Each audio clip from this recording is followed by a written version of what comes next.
The morning Ellen Ellsworth walked into Caleb Durst's general store with her mother's brooch clutched in her trembling fist. She had already made peace with the fact that some losses carve themselves so deep into a person that they never fully heal. Dry Creek, Texas, in the spring of 1878, was the kind of town that looked like a painting from a distance and a wound up close. Red dust settled on everything. The wooden storefronts leaned against one another like tired old men, and the main street baked under a sun so relentless it seemed personal.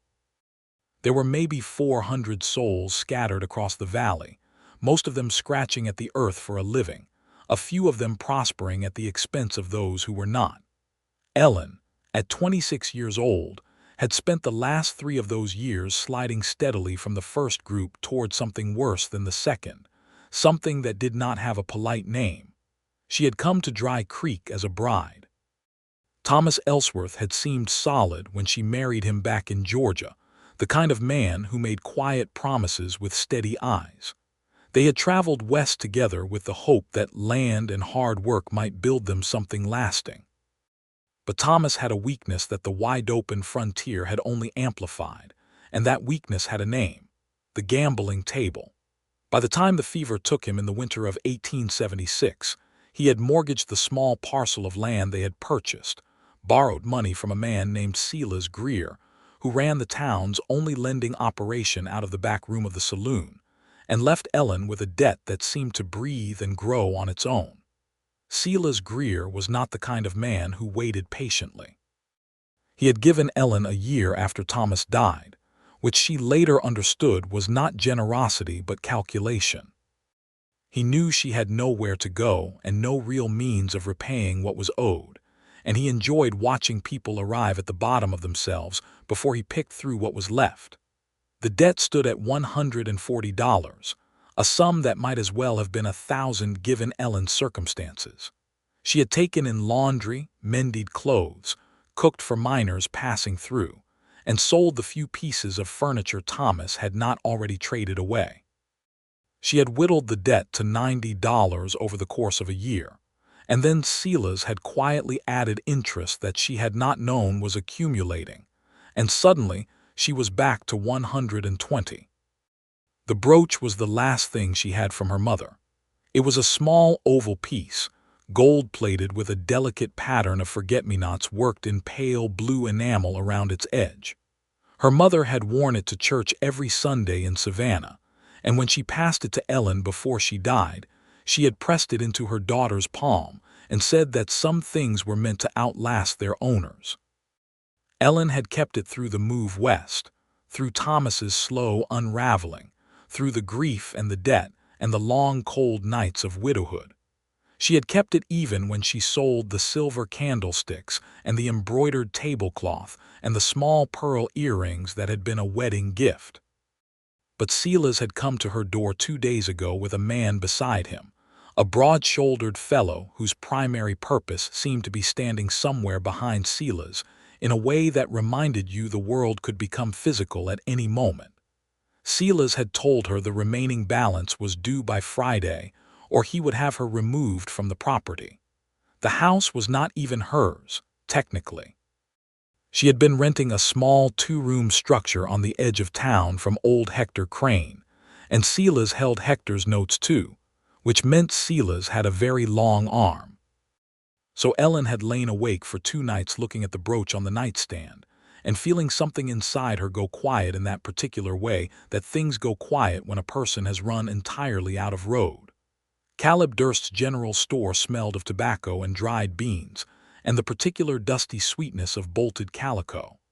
Caleb himself was a thin, nervous man with spectacles that were always slightly crooked. He dealt in goods, and when pressed, in second-hand items of value. Ellen pushed through the door at 9:30 in the morning and set the brooch carefully on the counter between them. "I need to know what you can give me for it," she said. Her voice was even. She had practiced being even. Caleb picked up the brooch and turned it in his fingers. He held it toward the window. He set it down and looked at her over his crooked spectacles with an expression that had apology in it before he even spoke. "Ellen, I can go maybe $4 on this. The gold plating is thin, and the enamel's got a hairline crack on the left side here. I'm not sure I could sell it for much more than that, and I'd need room to make something on the deal. $4. Ellen stared at the brooch. $4 against 120. That won't help, she said quietly. I know it won't, Caleb said, and he sounded genuinely sorry. I wish it were different.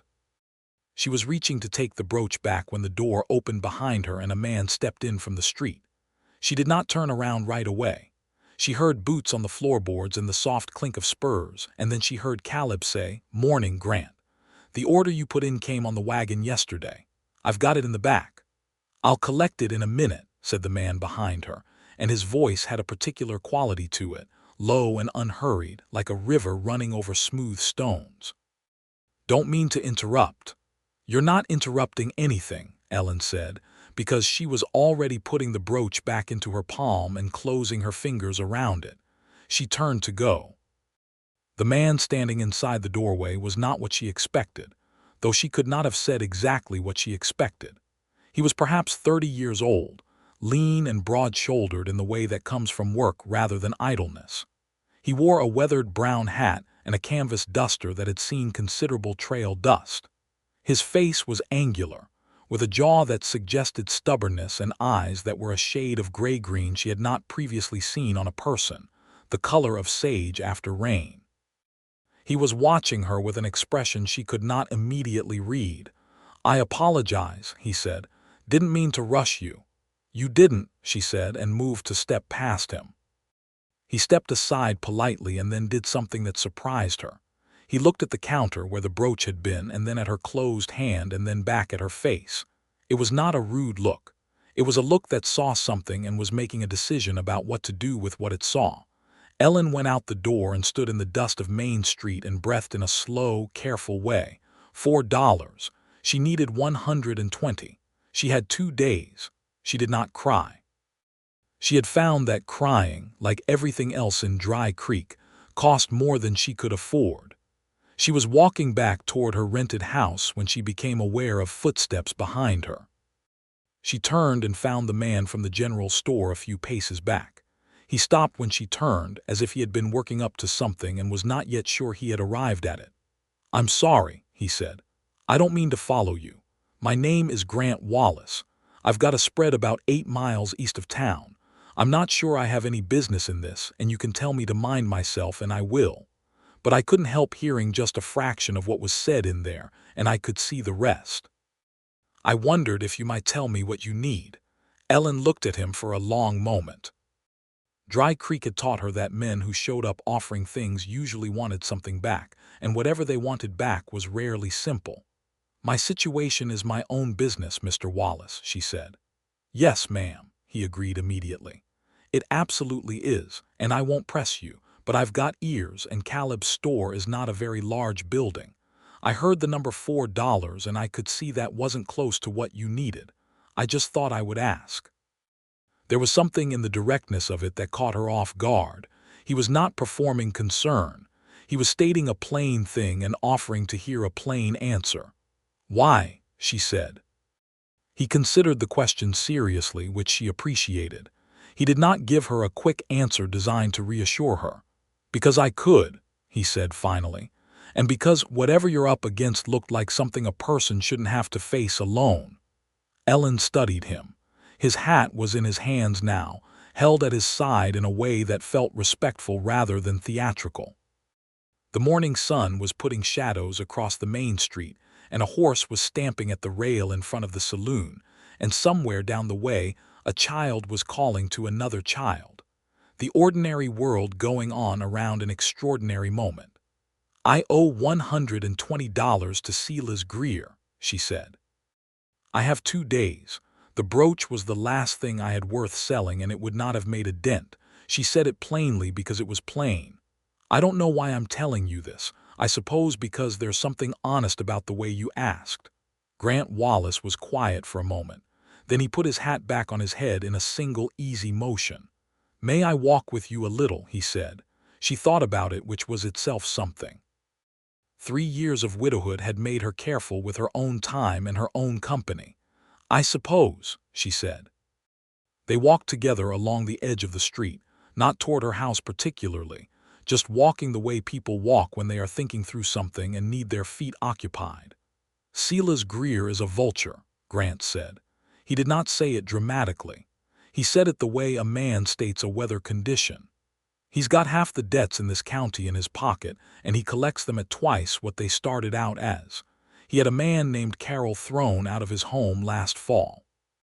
You're not the first person he's done this to. I know that, Ellen said, knowing it doesn't change the mathematics. No, he agreed. It doesn't. He walked a few more steps. I'd like to pay what you owe him. Ellen stopped. She turned to face him on the street. There was a woman across the way hanging washing on a line outside the boarding house, and she glanced over with the mild curiosity of someone watching something that might become interesting later. You don't know me, Ellen said. I know you're in trouble and I'm able to help, Grant said. I know those two things. The rest of it I'm willing to figure out on the way. I can't accept charity from a stranger, she said. And I won't. Not because of pride, but because I've seen what debts do to people when the terms aren't clear. Then we'll make the terms clear, he said. Whatever terms seem fair to you, a repayment schedule over time.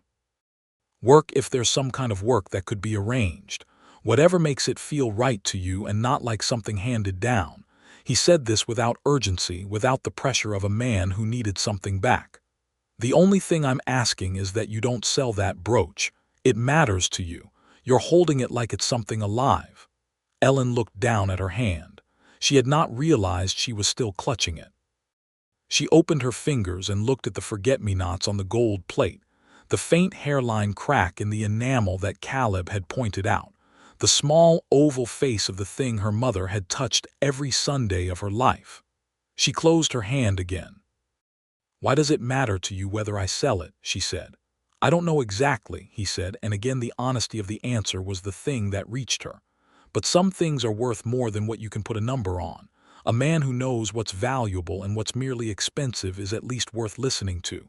Ellen breathed in slow. The sun was climbing. Friday was 2 days away. I'll think about it, she said. That's all I'm asking, he said. He touched the brim of his hat. I'll be in town through tomorrow. I stay at the hotel on First Street when I'm not at the ranch. If you decide you want to talk further, I'll be there. He left her standing in the street, and she watched him go back toward the general store, and she stood there a long time in the warming morning with the brooch in her fist and the sun on her face, and the strange, untidy feeling of having been seen by someone she did not know. Ellen did not sleep much that night. She sat at her small table with a lamp burning low, and she thought things through the way she had learned to think things through, methodically and without sentiment, because sentiment was a luxury she had trained herself out of. She thought about Silas Greer, who would come Friday morning with his broad-shouldered companion and the cold arithmetic of what was owed. She thought about the brooch and what $4 would and would not do. She thought about Grant Wallace's gray-green eyes and the way he had said some things were worth more than what you could put a number on. She thought about what it meant to accept help. She had grown up in a household that prized self-reliance above most virtues, and her father had always said that a person who owes nothing owns everything. But her father had also died with money in the bank and a house paid clear, which was the kind of position that made self-reliance philosophy rather than necessity. Ellen's position was necessity. She thought about the terms Grant had offered, not charity, a repayment schedule. Something that looked like a transaction even if the spirit behind it was something else. She thought about that spirit. She rose before the sun, washed her face from the basin, pinned her hair, put on her second-best dress because the best one had a tear in the sleeve she had not yet mended, and walked to the hotel on First Street. The proprietor, Mrs. Halloway, was behind the desk when Ellen came in, and her eyebrows went up in that particular way that meant she was going to have an opinion about this later when talking to someone else. Ellen ignored the eyebrows. "I'm looking for Mr. Grant Wallace," she said. "He's likely having breakfast in the dining room, Mrs." Halloway said, in a tone that communicated she was providing this information but reserving the right to discuss it afterward. Grant was at a corner table with coffee and a plate of eggs. He looked up when she came in and rose immediately, which was the kind of thing that caught her off guard every time he did something straightforward and decent. "Mrs. Ellsworth," he said. "Sit down, please," she said, because she felt less exposed if they were both at the same level.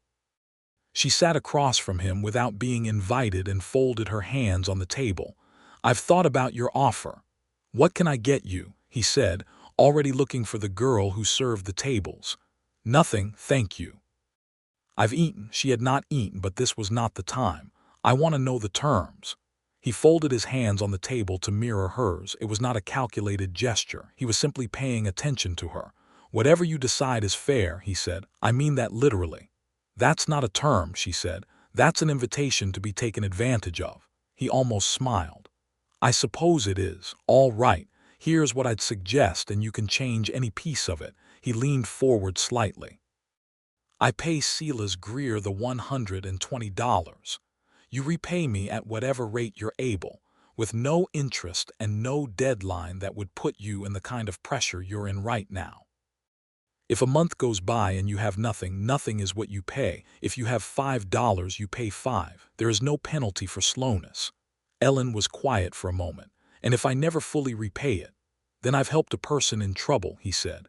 "I'm not going to be ruined by $120, Mrs. Ellsworth. I have a working ranch. I have cattle. I'm not a wealthy man, but I'm a solid one. This will not undo me." "I will fully repay it," she said. "I want that understood. This is not charity, it is a loan." "Understood," he said. "And I want it in writing," she said. Something in his expression shifted and she realized it was respect.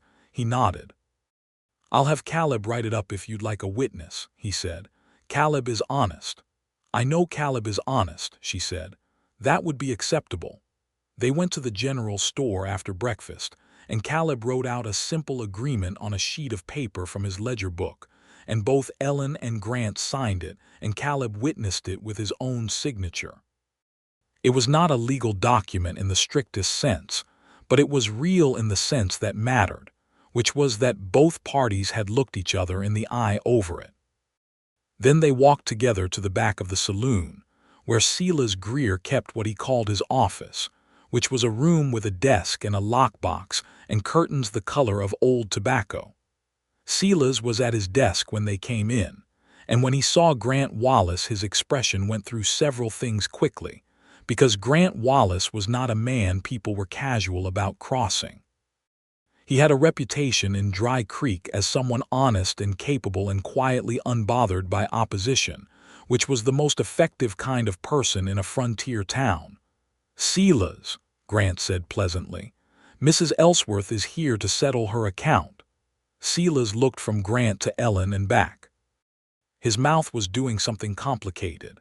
"The balance is $120, Silas said carefully. "I know what it is," Grant said. He reached into the inner pocket of his coat and produced a folded envelope. He counted out the bills on the desk with the easy confidence of a man who does things once and correctly. "That's $120. I'll need a written receipt that her account is settled in full, with no remaining balance and no future claims." Silas looked at the money. He looked at Grant. He was calculating something, and whatever he calculated told him to take the money and write the receipt. He wrote the receipt. He pushed it across the desk to Ellen. She picked it up and read it carefully, every word, and then folded it and put it in her coat pocket. "We're done," she said to Silas Greer, and there was a finality in it that was not angry or triumphant, just clear in the way a boundary is clear when a person has finally found the ground they're standing on. They stepped back out into the morning, and the sun hit them both at the same moment, and Ellen stood on the boardwalk outside the saloon with the receipt in her pocket, and she felt something release in her chest that had been wound tight for so long she had forgotten it was wound tight. Her eyes went warm and she blinked several times and pressed her lips together. "Thank you," she said. Her voice was not quite steady.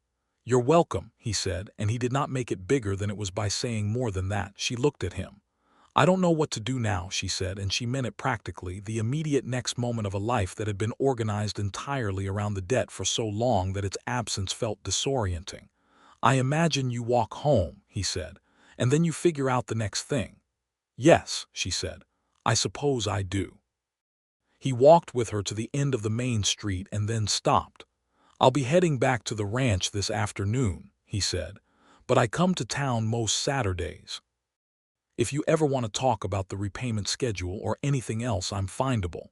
"Saturdays," she said. "Yes," she nodded. She started to go and then turned back. "Mr. Wallace, why does a man with a working ranch come to town every Saturday?" He considered this in that particular way he had, like every question deserved actual thought. "Mail," he said, "and because it's good to see people. The ranch is fine, but it can be quiet." She looked at him for a moment. "I'll see you Saturday then," she said. She walked home with her mother's brooch still in her pocket and the receipt for a settled debt. And for the first time in 3 years, she made herself a proper meal for breakfast. Because there was food in the house, and no reason to ration it against an emergency that no longer existed. The Saturday that followed was the beginning of something neither of them would have been able to accurately name at the time. Grant arrived in town mid-morning and collected his mail from the post office, which contained a letter from his brother in Oklahoma and a seed catalog that he had been waiting on. He walked down to Caleb's for a few things, and then, as he was coming out, he found Ellen on the boardwalk with a basket of mended shirts she was delivering to their owners. She looked different than she had at their previous meetings. Less armored, or perhaps more like herself, which was ultimately the same thing. "Saturday," he said. "Saturday," she agreed. They ended up walking to the end of Main Street together, and then down to the edge of the creek that ran along the southern border of the town, where a pair of cottonwood trees made a good patch of shade in the afternoon heat. They sat on a fallen log and talked for an hour, or what felt like an hour, and when Ellen got up to go back, she realized she had laughed twice, which was 2 times more than she had laughed in recent memory. He told her about the ranch. He had built it himself over the last 6 years, starting with a small herd of 20 cattle and expanding steadily. He had come west from Missouri when he was 22, with a horse, a saddle, $150, and a general conviction that the frontier rewarded people who were willing to show up and do the work. He had been right, at least for himself, though he was careful to acknowledge that the frontier did not equally reward everyone who showed up, and that there was a great deal of unfairness built into the landscape that he did not pretend was otherwise. He had 2 hands working for him, a Mexican cowboy named Domingo whose family had been in Texas before Texas was Texas, and a young fellow named Pete who had shown up at the ranch, half-starved 2 winters ago, and proved to be excellent with horses. Ellen told him about Georgia, about her parents, about the store her father had run. She told him about the move west and Thomas, not in great detail, just the shape of it, and he listened without offering an opinion on Thomas, which she appreciated enormously. She told him about the laundry work and the mending and the years of scraping at the debt. "You did everything right," he said quietly, "and still found yourself at the wall. That's not a failing of yours. That's a system that's designed to bring people to that wall." "You sound like you've thought about this," she said. "I have neighbors," he said simply, "and I pay attention."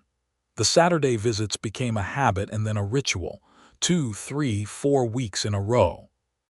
They met on the street or by the creek and talked, and the conversations grew longer and more layered, and Ellen found herself thinking about them in the middle of the week with an anticipation she chose not to examine too closely at first. Grant brought her things. Not extravagant things, nothing that felt like a statement. A book he had finished and thought she might like. A jar of good honey from a place in town. Once, a small bundle of early wildflowers he had passed on the road into town, and gathered without entirely knowing why.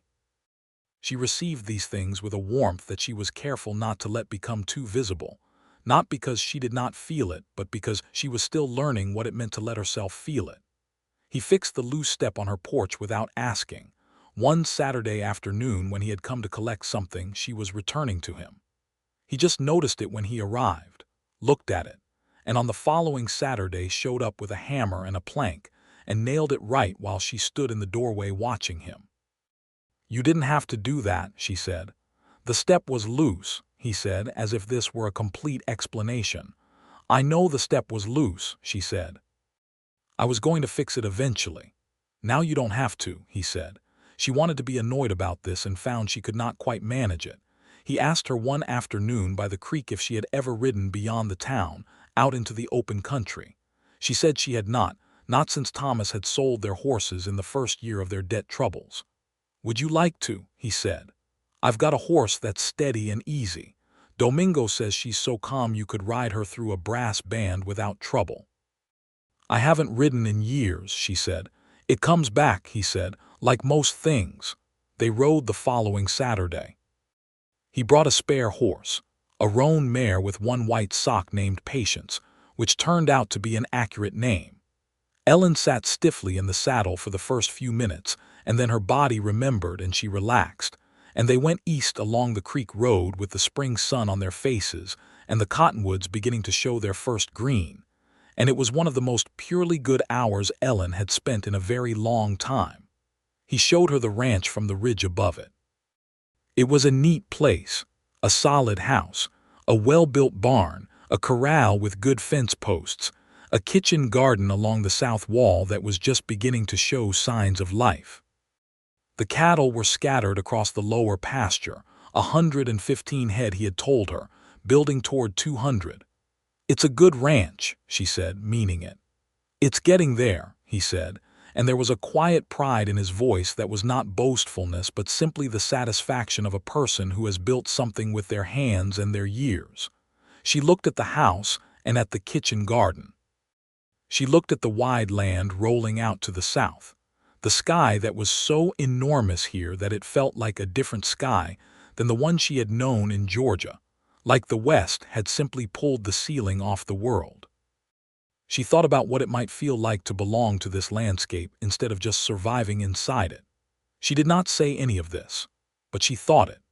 The weather turned warm and the town of Dry Creek went through its spring rhythms, the ranchers coming in for supplies, the circuit judge passing through for a week, a revival preacher setting up a tent at the edge of town and conducting services that half the population attended out of genuine feeling and the other half attended out of boredom.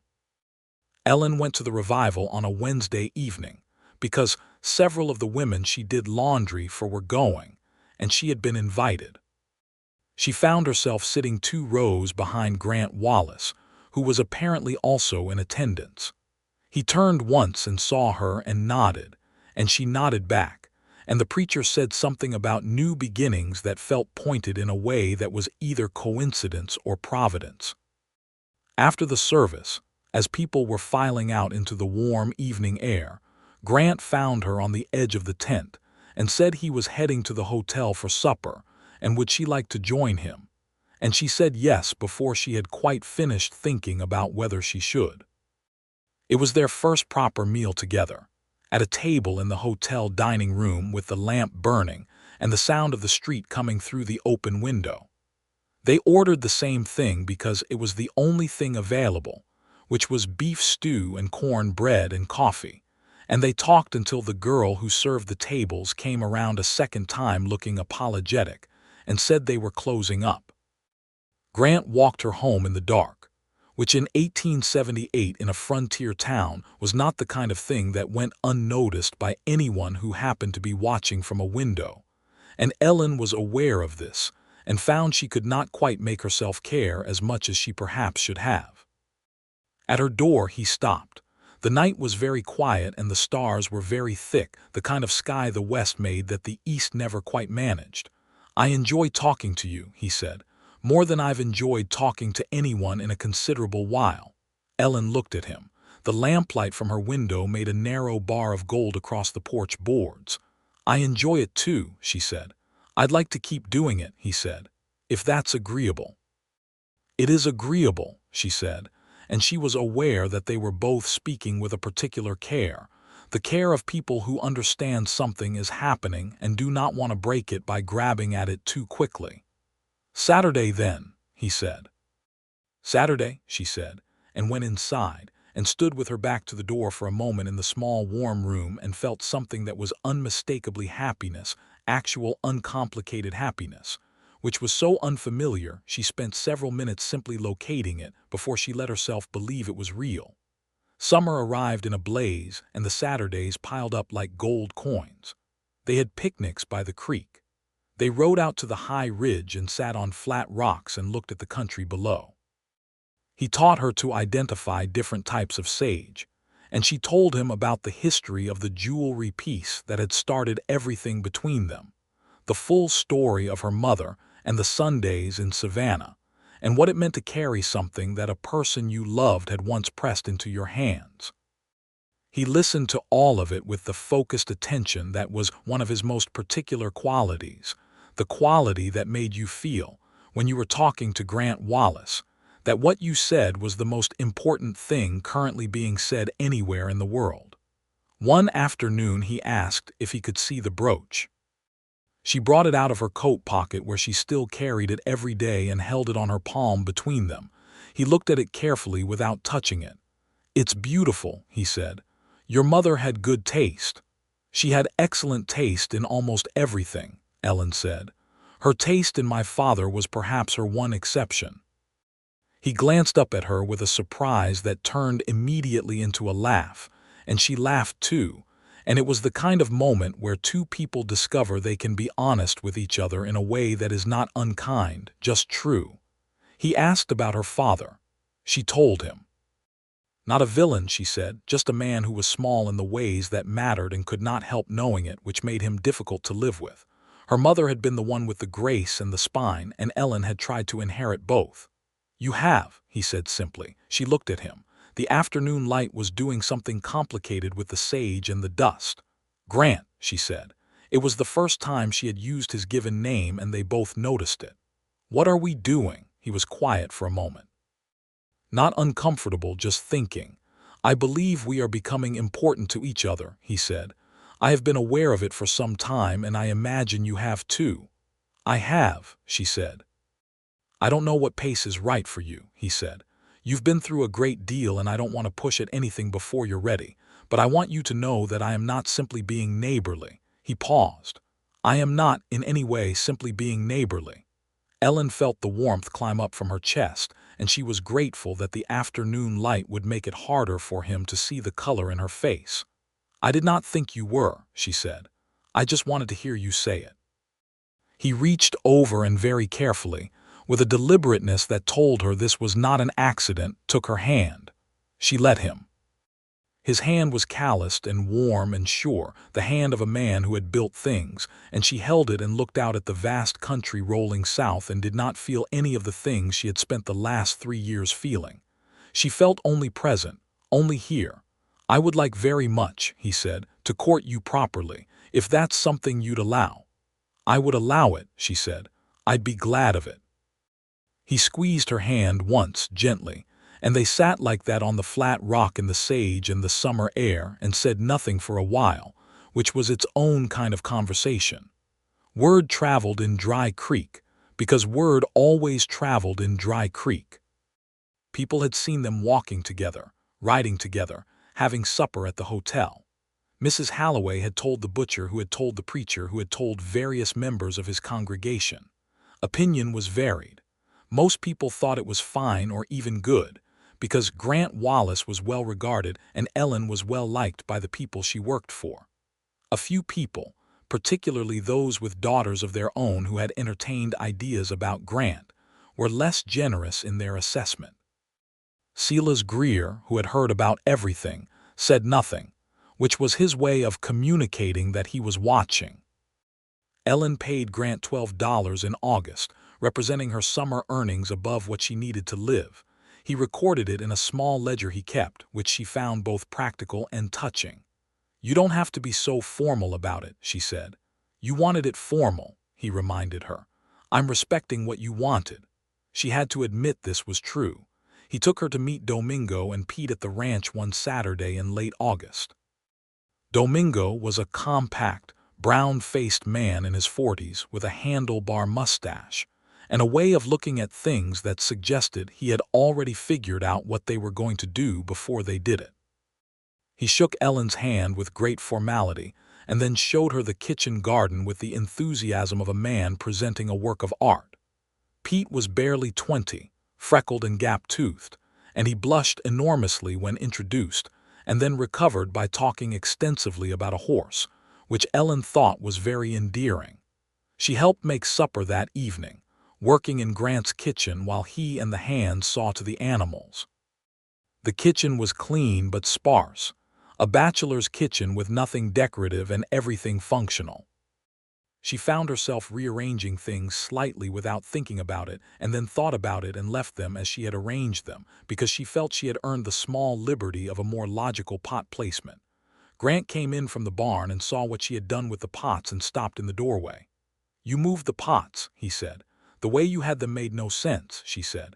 "The heavy one should be nearest the stove." "Huh," he said, looking at the new arrangement. "That does make more sense." "I know," she said, and went back to stirring whatever was in the heavy pot. She heard him behind her, a quiet, private sound that was entirely a smile. Supper was the four of them at the long table, and it was one of the best evenings Ellen had had in years. Not because anything dramatic happened, but because nothing bad happened, and the food was good, and the conversation was easy, and Domingo told a story about a horse and a particularly uncooperative gait that made everyone laugh until Pete nearly fell off his chair. On the ride back to town in the early dark, with the stars coming out thick above them and the horses moving steady on the road, Grant said quietly, "They like you." "I like them," she said. "Domingo doesn't like anyone right away. He liked you right away." "How can you tell?" "He showed you the garden," Grant said. "He only shows the garden to people he thinks are worth impressing." Ellen rode along with this information for a moment. "I was impressed," she said. "Good," he said, with a satisfaction in it that was about more than the garden. Autumn came. The cottonwoods turned gold and the air sharpened, and the ranch was busy with the fall work that all ranches have. Ellen saw less of Grant through September because the cattle work pulled him away, and she found the weeks without the Saturday visits oddly hollow in a way she chose not to analyze too carefully, because the conclusion was already visible. He sent her a note, actually sent it by hand with Pete, who came into town for supplies, saying he was sorry to have been absent and would make up for it. She wrote back a note of her own and sent it with Pete on his return, saying she had managed to survive the weeks and that the step on the porch continued to hold. He showed up in the third week of September on a Wednesday, which was not Saturday, and she opened the door to find him on the porch with a look on his face like a man who has worked out a large piece of mathematics and arrived at an answer he wants to share. "I know it's Wednesday," he said. "I can see that it's Wednesday," she said. "Do you want to come in?" She had never invited him inside before. It was a small two-room house, and she was aware of all the things it revealed about the circumstances of her life, but she was also aware that he would look at those things the same way he looked at everything, clearly and without judgment. He came in and sat at the table, and she made coffee, and they sat across from each other in the small, honest room. "I've been thinking," he said. "I've been thinking too," she said. "What have you been thinking?" She looked at her coffee. She looked at him. "That I have been happy," she said carefully, "genuinely happy, in a way I had begun to think was no longer available to me. And that this seems important enough to acknowledge plainly." He was very still. "I've been thinking the same thing," he said, "and I've been thinking that I don't want to continue in the particular arrangement we have, which is to say a courting arrangement of indefinite length, when what I actually want is considerably more specific." Ellen set her coffee cup down. "Ellen," he said, "I want to marry you. I know you have had a marriage that went badly, and I know you have your own land to stand on now in a way you didn't before, and I know that remarrying means certain things about independence and property that a woman gives up under the law as it stands, and I hate that that's true, and I want you to know I'm aware of it. But I love you. I have been trying to find the right time to say that for about 2 months, and I don't think there is a right time, so I'm just saying it. I love you and I want to marry you and I want to know what you think." Ellen was quiet for a moment. The lamp was burning between them and the autumn wind was moving outside, and somewhere down the street a dog was having an opinion about something. "I love you too," she said. It came out clearly and simply, as if she had been carrying it ready for some time. "I have been in love with you for longer than I have admitted to myself, and I want to marry you." He reached across the table and took both her hands and held them. "I should ask you more formally," he said. "You asked me perfectly well," she said. "I should get down on my knee," he said. "Grant," she said, "I am a 30-year-old widow who spent 3 years fighting a debt collector. I do not need theater. I need to know you mean it." "I mean every syllable of it," he said. "Then that's enough," she said. He came around the table and she stood, and he put his hands on either side of her face with a gentleness that made something in her go very still and very warm at the same time. And he kissed her, and she kissed him back. And outside the autumn wind moved through the cottonwoods and the stars were very bright, and the small lamp burned on the table in the small, honest room. They sat for a long time afterward, making plans and not making plans both, talking about what a life together would look like. She would move to the ranch. She would not be leaving her independence behind. She would be adding to it, she told him, because the ranch would be something she was building with him, not something she was moving into as a guest. He agreed with this completely and without qualification, which was one of the reasons she loved him. "I want to contribute to it meaningfully," she said. "The household side, yes, but more than that. The kitchen garden Domingo has is good, but it could be better, and I have skills from my father's store. I understand inventory and accounts. I could help manage the ranch books." "I would be grateful for that," he said. "I hate doing the accounts. I'm not bad at the work, but I hate doing it." "I'm not surprised," she said. "You left the pots in the wrong place. Organizational logic is not your strongest suit." He laughed again, that warm, easy laugh, and she thought she would like to spend a great many years making him laugh. They were married in November of 1878, on a clear, cold morning at the small church in Dry Creek that had a draft in its north corner, and a preacher named Reverend Ellis who was kind and brief, which was the ideal combination in a man conducting a wedding in November. Domingo stood up with Grant, and the woman Ellen did laundry for whom she liked best. A strong-faced ranch wife named Clara Marsh stood with Ellen. There were perhaps 30 people in attendance, which for Dry Creek was a substantial turnout and represented genuine goodwill from the community. Ellen wore her best dress, which she had mended the tear in properly and trimmed with new ribbon she had bought with the last of her September earnings. She carried a small bunch of late-season sage from the high ridge, because she did not have flowers, and the sage smelled like the place where she had first understood what was happening between them. She had pinned her mother's brooch at the neckline of the dress. The forget-me-nots caught the pale November light, and she thought of her mother, and the thought was not sad in the way it had sometimes been. It was grateful. She felt her mother in the room the way a person feels the presence of someone who is watching from a good distance and very pleased with what they see. Grant turned when she came down the aisle, and the look on his face was one she filed away in the most protected part of her memory, because it was the look of a man who is seeing exactly what he hoped to see and is not at all ashamed to feel it. Reverend Ellis was indeed brief.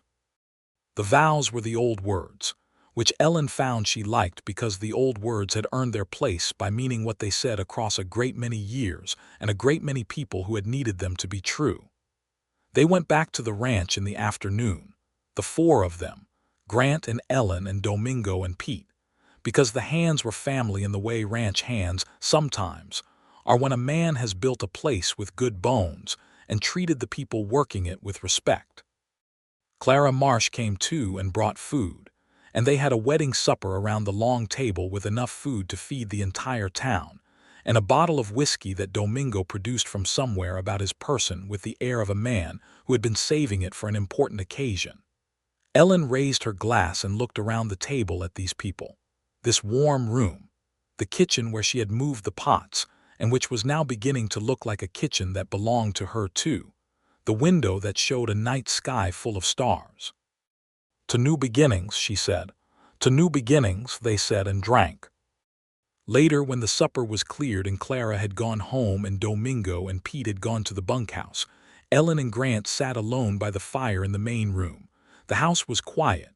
The fire crackled and the wind moved outside and the horses shifted in the barn with that particular sound horses make that is somehow the sound of a home.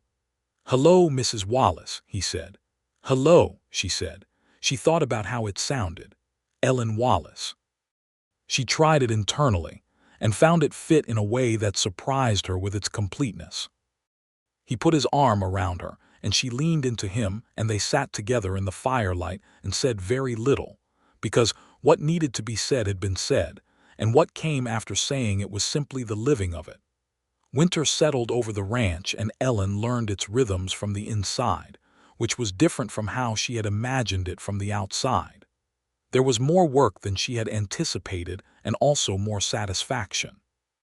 She took over the household accounts within a month and found that Grant had been slightly underpaying himself on supplies by not tracking where discounts could be found, and that 2 of his regular purchases could be obtained more cheaply from a supplier in the next town with a bit of advanced planning.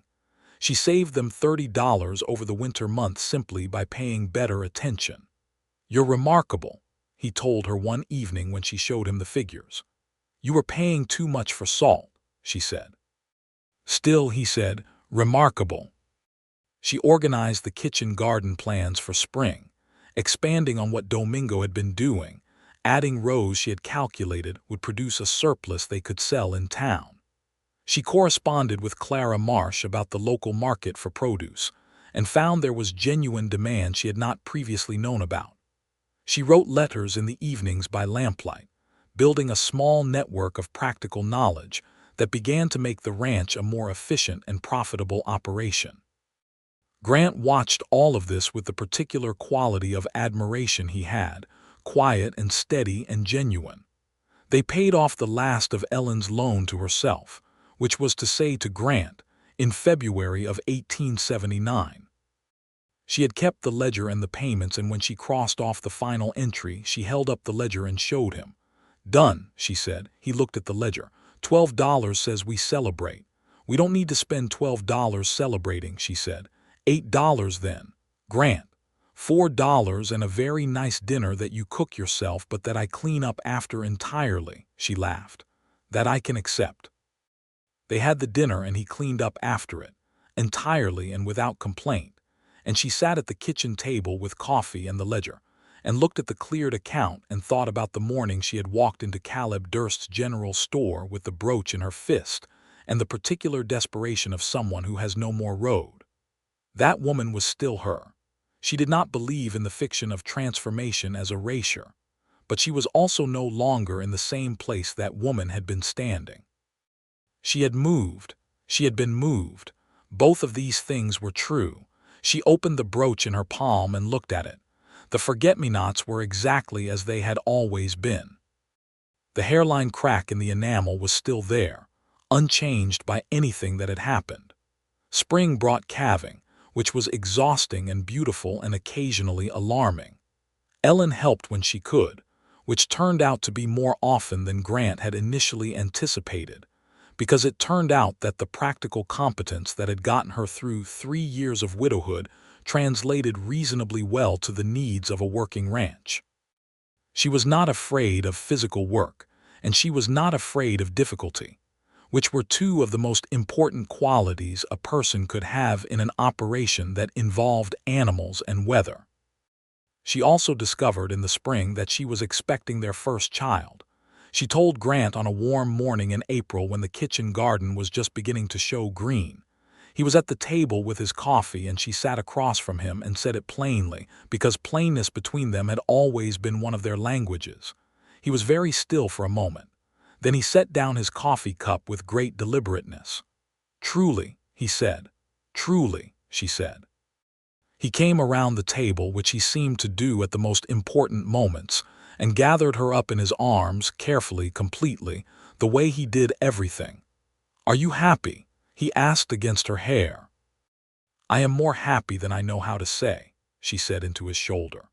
They stood in the kitchen in the spring morning, and the sun was coming through the window at the angle that hit the moved pots and made long gold shapes on the wall, and outside, a cow was making her opinion known about something, and inside it was warm and new. Domingo was told at supper, and received the news with a solemnity that somehow communicated greater joy than a lesser man would have achieved with celebrations. He stood and raised his cup and said something in Spanish that Grant translated roughly as "the house is growing," which does not do full justice to the original. And Pete dropped his fork and then picked it up and turned red and managed to say, "That was real fine news, ma'am," which Ellen found perfectly adequate. The months of the pregnancy were full. The garden produced abundantly, and Ellen arranged to sell the surplus through Caleb's store, which was the beginning of a small business arrangement that she began to develop carefully. She was tired in the first months and more energetic after, and Grant was attentive without being hovering, which was exactly the right quality. He made sure there was always water within reach, and that she did not lift things she should not lift, and he read to her in the evenings from whichever books they had, because she had asked him to one night, and the habit had been too pleasant to let lapse. He had a gentle reading voice, unhurried, which she had not expected because nothing about his exterior particularly suggested it. She listened to him read and worked on the accounts or mended things or simply sat and let the sound of it fill the room. "You could have been a school teacher," she told him one evening. "The cattle would have objected," he said. "Cattle are notoriously resistant to education," she agreed. He smiled and went back to reading, and she sat in the warm room and felt the particular piece of a life that had found its shape. The child arrived in December of 1879, on a cold night that had the stars out bright and hard as diamonds. Clara Marsh came to help, as she had offered to, and Grant stayed in the main room as was the custom, going out periodically to check the animals as a way of having something to do with his hands. Domingo and Pete stayed close to the bunkhouse, quiet and respectful in the way of men who understand the gravity of what is happening nearby. The baby was a boy. He arrived at approximately 2 in the morning and announced himself with the full authority of someone who intended to be heard, which Ellen took as an excellent sign of character. Clara brought him to her, wrapped in cloth, and Ellen held him and looked at his small face in the lamplight.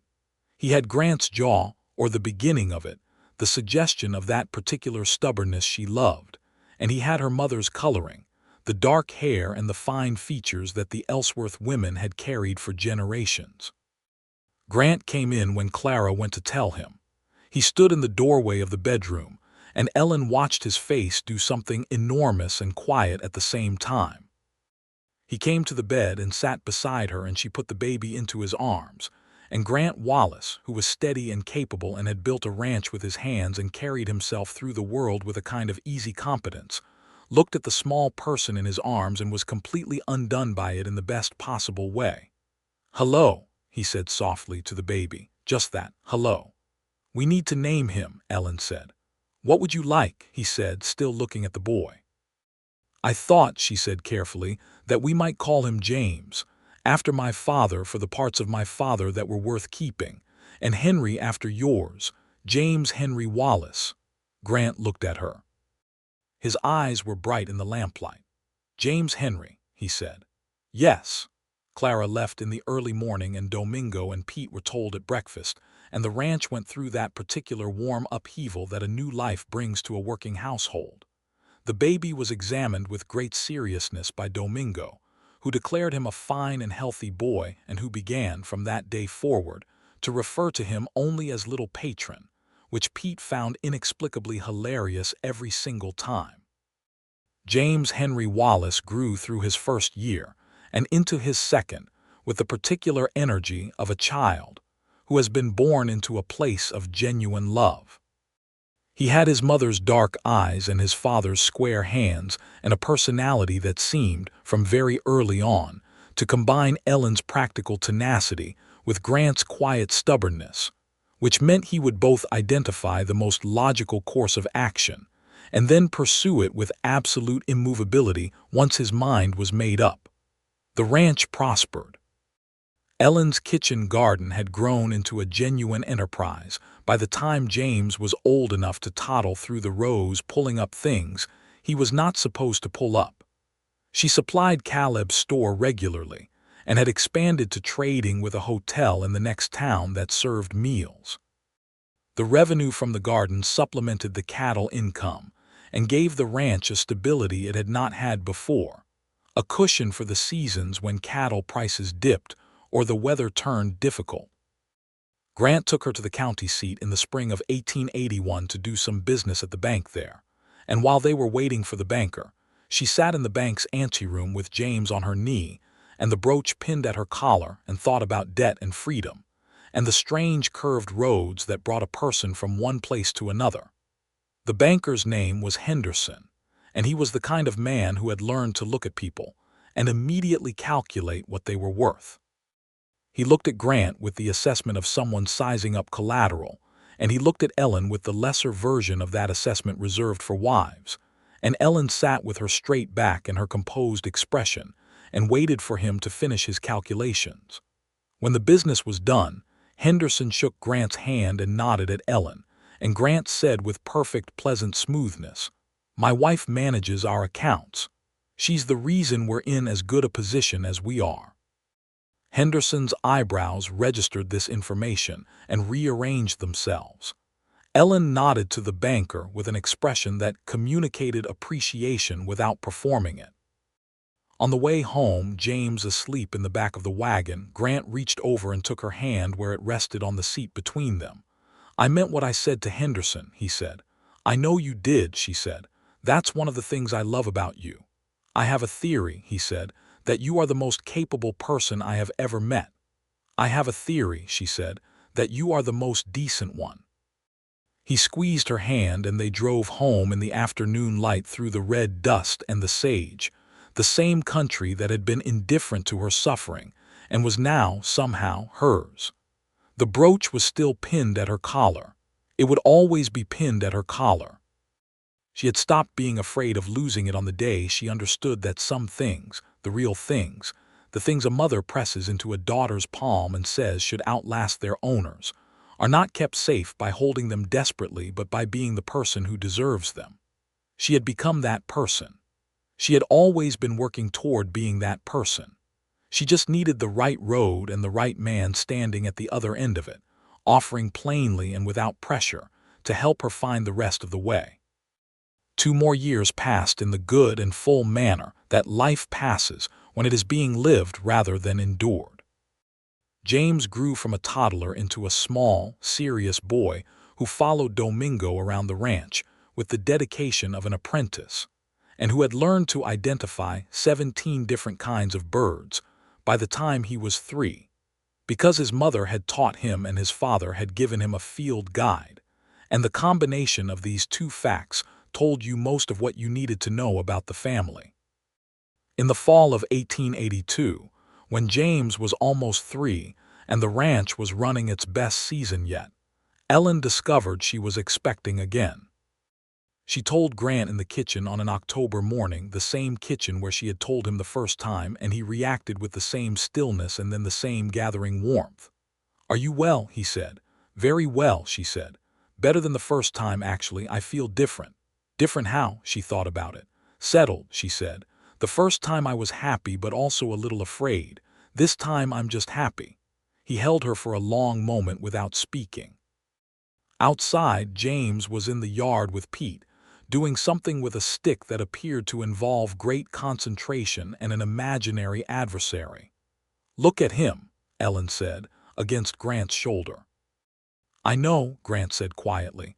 "I look at him every day and still can't entirely believe it." "Neither can I," she said. "All of it, any of it." "Believable or not, it's real," he said. "Very," she agreed. The baby arrived in May of 1883, a girl this time, small and fierce-eyed and utterly certain of herself from the first hour. They called her Ruth Mee Wallace. Ruth for the biblical figure Ellen had always admired for her plain, steadfast loyalty, and Mee for no reason except that, when Grant said it while they were making a list of names, it sounded right and neither of them could explain Why, and they decided this was sufficient reason. James greeted his sister with a careful seriousness that made Clara Marsh, who was again present, say quietly to Ellen that that boy is going to be a good man when he grows up, which Ellen received as one of the better things anyone had said to her. The family settled into its new shape. 2 children, 2 parents, a ranch that was working well, a kitchen garden that had become a source of real income, a household run with the combination of Grant's steady reliability and Ellen's exacting organizational intelligence. Domingo stayed on and showed no signs of ever leaving, which was the way both he and Grant preferred it. Pete eventually got himself a girl in town, a baker's daughter named Sarah, and came to Grant one evening to ask for a small advance on his wages so he could buy her a proper ring, which Grant gave him with 3 times the ceremony the occasion required and considerable pleasure. The Saturday visits to town had long since given way to a different rhythm, not the urgent meetings of courtship, but the comfortable regularity of a family that knows its own life. They went to town together, all 4 of them, on the days when town was needed. Grant collected mail and Ellen conducted her business with Caleb, and the children were allowed to look at things but not touch unless given specific permission. On a Saturday in September of 1883, when Ruth was 4 months old, and James was nearly 4, and the summer had finally begun to loosen its grip on the valley, Ellen went into Caleb's store with Grant beside her, and saw Silas Greer at the counter buying something. It was the first time she had been in close proximity to Greer since the morning they had stood in his back office, and he had written the receipt. Greer turned and saw her, and then saw Grant beside her. Something moved across his face and was then carefully arranged into neutrality. "Mrs. Wallace," he said. "Mr. Greer," she said. There was a moment in which the room held its particular breath. Then Greer took his purchase from the counter, nodded once to Caleb, and went out the door. Ellen watched him go. "He looks older," she said to no one in particular. "He's had some difficulties," Caleb said, in the tone of a man who has information but is choosing economy with it. "A number of his debtors got organized and went to the judge. There's been some legal attention to his interest practices. Nothing final yet, but enough that he's been cautious." "Good," Ellen said, without heat. She was not a vindictive person, but she was honest, and the honest assessment was that accountability was appropriate. She bought what she needed and they went out into the fall sunshine, and James was holding Grant's hand and demanding to know if they were going to the creek today, and Grant was saying they would see about the creek, and Ruth was in the sling at Ellen's chest looking at the street, with the focused intensity of a 4-month-old, discovering that the world is much larger than the room she came from. Ellen put her hand on the brooch at her collar, just for a moment, just to feel it there. The forget-me-nots were cool under her fingers. The hairline crack in the enamel was still there, unchanged. She had stopped thinking about the crack as a flaw. She thought of it now as history, the mark of a thing that had been through something and was still itself. On an evening in October, with both children asleep and the fire going, and the rain coming down outside in the first real autumn rain of the season, Grant sat with Ellen at the table after supper, and they talked the way they talked on the evenings when time stretched out, and there was no particular urgency to anything. He told her he had been thinking about expanding the cattle operation further the following spring. She told him she had been thinking about applying for a permit to sell produce at the county market, which would expand her operation considerably. He said he thought that was an excellent idea. She said she thought the expansion was also an excellent idea, but that they should run the numbers before committing. "Of course," he said. "And we should think about the labor," she said. "We might need another hand." "Pete says his brother is looking for work," Grant said. "He's a good cowboy, apparently." "Have Pete bring him by," she said. "I'll talk to him." Grant smiled at this. "You'll talk to him. Someone should ask the right questions," she said. "Someone who knows where the pots should go," he said. "Exactly," she said. They sat in the firelight and the rain came down and the house was warm and the children slept and outside the ranch settled into its night rhythms, the cattle moving slow in the lower pasture, the horses in the barn, Domingo in the bunkhouse doing whatever Domingo did in the evenings, which was his private business. "Grant," she said. He said. He was looking at the fire. "Do you remember the morning you followed me out of Caleb's store?" He looked at her. "I wasn't following you," he said. "I was walking in the same general direction." "You were following me," she said. "I had a compelling reason to be in the same general direction as you, yes," he said. She smiled. "I was terrified that morning, not of you, of everything else. I had that brooch in my hand and I had already made peace with selling it, and I was just trying to hold it together long enough to get through the door." "I know," he said quietly. "I could see that. And then you asked me something honest and I told you the truth," she said, "and everything changed." He reached across the table and covered her hand with his. "Not everything," he said. "Some things were already there. They were just waiting." "What were they waiting for?" He looked at her with the gray-green eyes she had first noticed in the doorway of a general store in a hard spring morning in 1878. And they were the same eyes, exactly the same, the color of sage after rain. "For you," he said. Ellen looked at him, this man who had stepped into her terrible morning and offered something honest without pressure or performance, who had paid her debt from his own pocket and recorded every penny of its repayment with respect for what she needed those records to mean, who had kissed her in a small room by lamplight and said her name like it was a thing he had been waiting to say, who read aloud in the evenings with a gentle, unhurried voice, who had held his son in the delivery room light with his eyes full of something enormous and quiet, who had told the banker that she was the reason they were in a good position and meant every word. "You have been very good to me," she said. The words were simple and they were not enough, but they were true. "Ellen," he said. He squeezed her hand. "You have built half of everything I have. Don't call that receiving. Call it what it is." She blinked. The fire crackled. The rain came down. "Partnership," she said. "Yes," he said. "That's exactly right." She turned her hand over and held his properly, fingers interlaced, the way two people hold hands when they have stopped being new to each other and have become something sturdier and more honest. Outside, the rain was settling into a steady, generous fall, the kind of rain that gets into the earth and does something lasting there.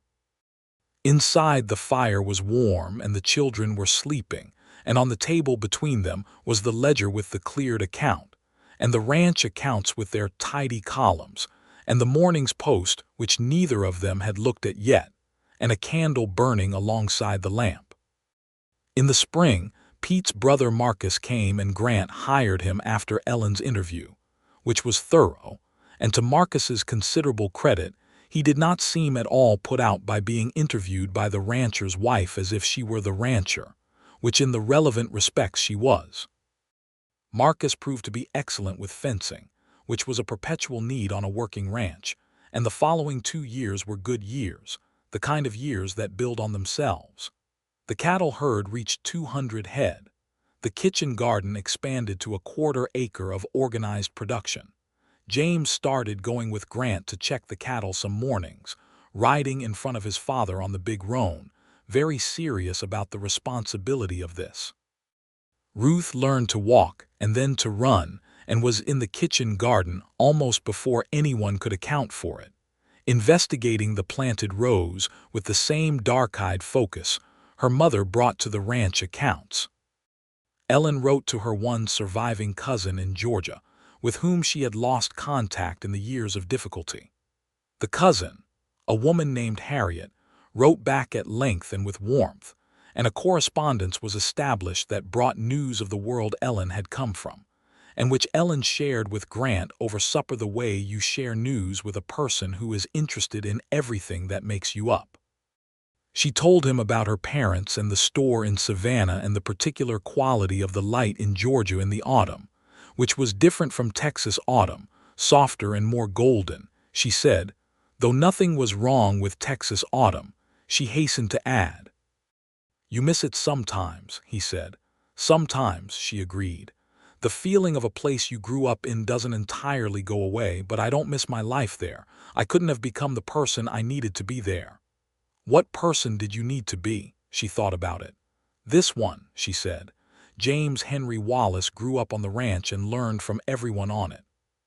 He learned cattle work from his father and from Domingo, from whom he also picked up a great deal of Spanish that he deployed with more frequency than Domingo had perhaps intended. He learned the garden from his mother, every variety she grew, the logic of crop rotation and soil management, and the economics of the market.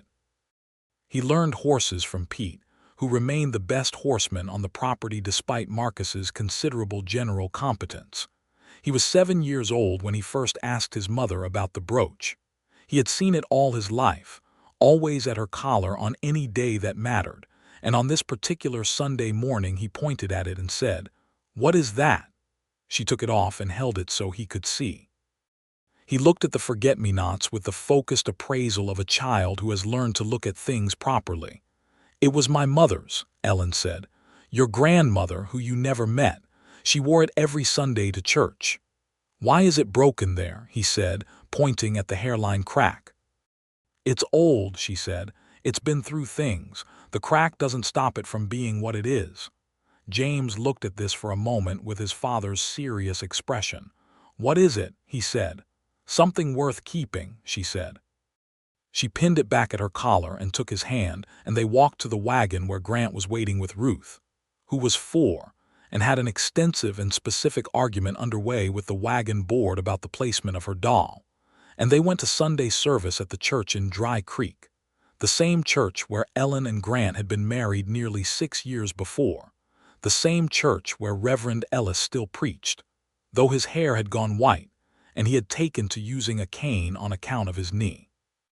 After the service in the churchyard, with the late autumn sun falling through the bare cottonwood branches, and the family clustered together in the pleasant disorder of a Sunday finished, Grant stood next to Ellen and put his arm around her, and she leaned into him the way she always did, the way that had long since become as natural as breathing. Domingo was there, and Pete and Sarah, who were now married themselves and expecting their first child in the spring. Marcus was there with a woman from town he had been courting for 6 months, who everyone hoped he would have the good sense to propose to, before he confused both himself and her into giving up. Clara Marsh was there, older and grayer and still the best woman in Dry Creek as far as Ellen was concerned. It was a good place to stand, a good morning to be standing in it. Caleb Durst came over to say hello, his spectacles still slightly crooked after all these years, and he shook Grant's hand and said it looked like the Wallace family was doing well, and Grant said it was and looked at Ellen when he said it. "You know," Caleb said, with the reminiscing tone of a man who has been in a small town long enough to see the shape of things over time, "I think about that morning sometimes, when you came in with that brooch." He was looking at Ellen. "And then Grant came in right after you." "Happy coincidence," Grant said. "It was not a coincidence," Ellen said mildly. "You followed me." "I was walking in the same general direction," he said, for perhaps the 30th time in 5 years. She said. Caleb laughed. James tugged on his mother's hand because there was something across the churchyard that required investigation. Ruth had abandoned her quarrel with the wagon board, and was now pursuing a rooster that had wandered into the churchyard from somewhere nearby, with an enthusiasm that suggested she had a plan for it that the rooster was unlikely to appreciate. "Go get your sister before she catches that chicken," Grant told James, who let go of his mother's hand and went. Ellen watched her children cross the churchyard in the November light, her son purposeful and her daughter determined, and she felt the weight of the brooch at her collar, the small warm oval of it, the forget-me-nots her mother had worn every Sunday of her life. She had told James that the crack didn't stop the thing from being what it was. She believed this. She believed it about the brooch, and she believed it about herself, the woman who had walked into a store with a terrible debt and no road left, who had accepted help without losing herself, who had built something real and durable and full of love from what might have been nothing. The rooster escaped Ruth's pursuit and went over the fence with an offended sound. Ruth planted her feet and put her hands on her hips in a posture so reminiscent of her mother that Grant made a sound beside Ellen that was entirely private and very warm. "She's going to run the world someday," he said. "She's going to try," Ellen agreed. "Good," he said. He pulled her a little closer. "The world could use it." The afternoon passed into evening, and they drove home through the red November dusk, the children asleep in the back of the wagon before they reached the ranch road, James with his head on his folded coat and Ruth with her head on James, and Grant drove the horses easy on the familiar road, and Ellen sat beside him with her shoulder against his in the cooling air. The ranch lights were on in the bunkhouse. Domingo had stayed home from services this Sunday, as he sometimes did, keeping his faith in his own way and his own language, which was his right, and which Grant and Ellen respected without comment. The kitchen garden was put to bed for winter, the empty beds lined up neat and ready for spring. The barn was warm with the horses inside. The cattle were in the lower field.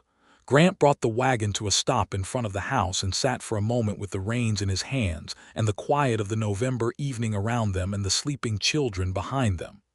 "Good day," he said. "Very good day," Ellen said. She looked at the house she had made hers. The porch with the step Grant had repaired, and which was still solid 5 years later. The kitchen window where the lamp was burning because she had left it burning when they went out that morning, a habit she had, leaving a lamp for coming home too. She looked at the man beside her, the angular jaw and the gray-green eyes that were just visible in the evening light, the hands on the reins that had done so much work and so much kindness. "Grant," she said. "Ellen," he said. She kissed him, there on the wagon seat in the evening air, and he kissed her back with the warmth of someone who has 5 years of this behind him and intends a great many more ahead. "Let's get them inside," she said. "Yes," he said. He carried James and she carried Ruth, and they put the children to bed in the room the children shared, James in his bunk and Ruth in her smaller one, and both children slept on without waking because they were children on a ranch who had spent a full Sunday in the November air and had used everything they had. Ellen and Grant stood in the doorway of the children's room for a moment. The lamp from the hall made a soft light. James had one arm thrown out over the side of the bunk. Ruth had pulled her blanket up over her nose and was barely visible. Ellen reached for Grant's hand in the dark of the doorway, and he gave it, and they stood there together for a quiet moment. Then she pulled the door mostly closed and they went to the kitchen, and she put the kettle on, and he sat at the table and picked up the mail that they still had not opened from that morning. And the house was warm, and the evening was settled, and outside the ranch went about its quiet nighttime business under the cold stars. She took the brooch off her collar and put it on the kitchen windowsill, where it caught the lamplight and threw a small, warm reflection on the glass. She would put it away properly before bed. She always did, but for now she liked to see it in the light. It was a small piece of gold plate and enamel with a hairline crack and a history that ran from a church in Savannah to a difficult morning in a frontier general store, and then forward through all of this. This house, these children, this man at her kitchen table opening the mail and telling her that Harriet had written again, "Look, there's a letter." "Read it to me," she said, filling the teapot. He unfolded the letter and began to read in his unhurried voice, and she listened and made the tea and the kettle steamed, and the lamp burned, and outside the ranch was still and good, and the stars over Dry Creek, Texas, were very bright in the winter air. She poured the tea and sat across from him and wrapped her hands around the warm cup and listened to him read, and the evening went on in the way of evenings that are full and simple and exactly what they are supposed to be. Later, much later, when the letter had been read and the tea had been drunk and the house was quieting toward sleep, she stood at the bedroom window and looked out at the ranch in the starlight. The bare cottonwood by the barn had a particular silver quality in the night. The fence posts ran in their straight lines toward the dark horizon. She thought about roads. The one she had taken, and the one she had not, and the one she had been on the morning she walked into Caleb's store, and the one she had been on ever since. She turned back into the room. Grant was already in bed, reading by the small lamp on the bedside table, which was a habit of his she had come to find deeply comforting, the reliable companionship of a man with a book, the slight sound of a page turning. She crossed the room and got into bed beside him, and he shifted his arm to make room, and she came into the space beside him, and he held her there while he read, and she closed her eyes. The forget-me-nots were on the windowsill catching the last of the lamplight. The children slept in the next room. The ranch was quiet and working and whole. Ellen Ellsworth Wallace put her hand on her husband's chest and felt his heartbeat, steady and real, and let herself fall into sleep in the warm and certain knowledge that she had found what she had never quite given up believing in, even through the worst of it, even when she walked into that store with her last piece of jewelry in her fist and her road nearly gone. She had found it. It had found her. And it was as solid and as lasting, and as full of forget-me-nots and hairline cracks, and everyday miracles as anything she had ever known. Outside the stars went on, cold and generous, over Dry Creek, Texas, in the winter of 1883, the same stars that had been there for everything and would go on being there long after everything, indifferent and beautiful and unconcerned with the small extraordinary fact of two people who had found each other in the dust of an ordinary morning, and made from that finding a life that was entirely and unmistakably theirs.